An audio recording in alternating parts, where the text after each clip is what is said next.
এখানে করে দিয়েছি আর পেঁয়াজ করে দিয়েছি। ভালো করে একটু মিশিয়ে নেব।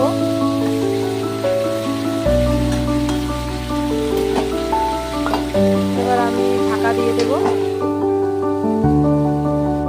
বন্ধুরা এই দেখুন আমি এখানে ইলিশ মাছ নিয়ে নিয়েছি। বন্ধুরা আমি ছোট ছোট করে মাছগুলো কেটে নিয়েছি। দেখুন যে আমি এই আকারে এভাবে মাছগুলো কেটে ছোট ছোট করে নিয়েছি। আর এর মধ্যে নিয়ে নিয়েছি গোটা জিরে আর এর মধ্যে নিয়ে নিয়েছি কালো সর্ষে। আমি এর মধ্যে বন্ধুরা একটু নুন দিয়ে দেব। এবার আমি এটা বেটে নেব। এই দেখুন বন্ধুরা আমার বাটা হয়ে গেছে।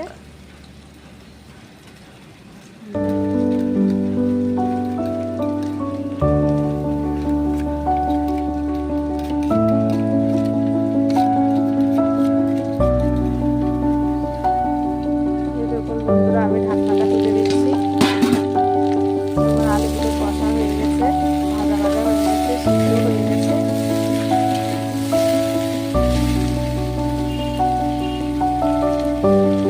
বন্ধুরা আমি এতে পরিমাণ মতো হলুদ গুঁড়ো দিয়ে দিচ্ছি।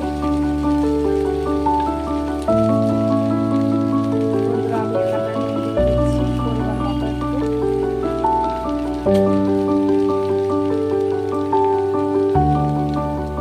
আমি এখানে পরিমাণ মতো লঙ্কা দিয়ে দিচ্ছি, ঝাল অনুযায়ী। রেসিপিটা একটু ঝাল ঝাল করতে হবে বন্ধুরা।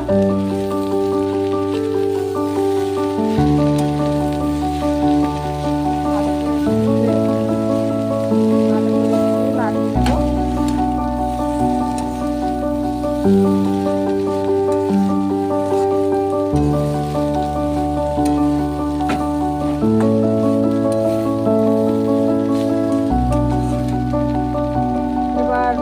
আমি এর মধ্যে কুচি করে রেখেছি এই মাছগুলো দিয়ে দিচ্ছি। দেখুন বন্ধুরা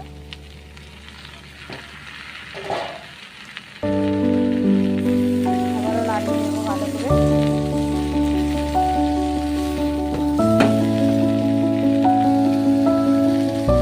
এবার বন্ধুরা আমি ভালো করে একটু নাড়িয়ে নিয়েছি।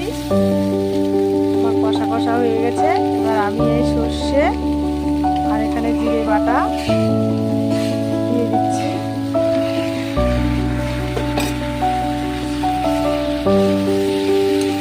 ভালো করে আবার নেড়ে নেব।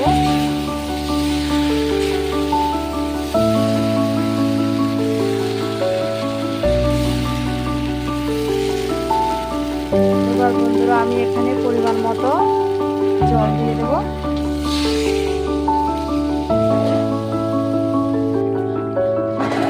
এবার আমি ঢাকা দিয়ে দেবো।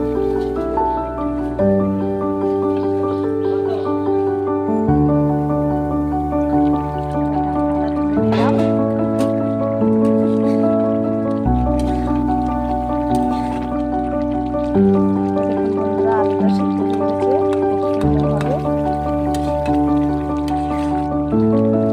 বন্ধুরা আমার এই রেসিপিটা জানা ছিল না, নিজের মন থেকে আমি এই রেসিপিটা তৈরি করেছি, আপনাদের মাঝে তুলে ধরেছি। বন্ধুরা যদি ভালো লাগে তাহলে অবশ্যই কমেন্টে জানাবেন। আপনাদের কমেন্টে যদি পাই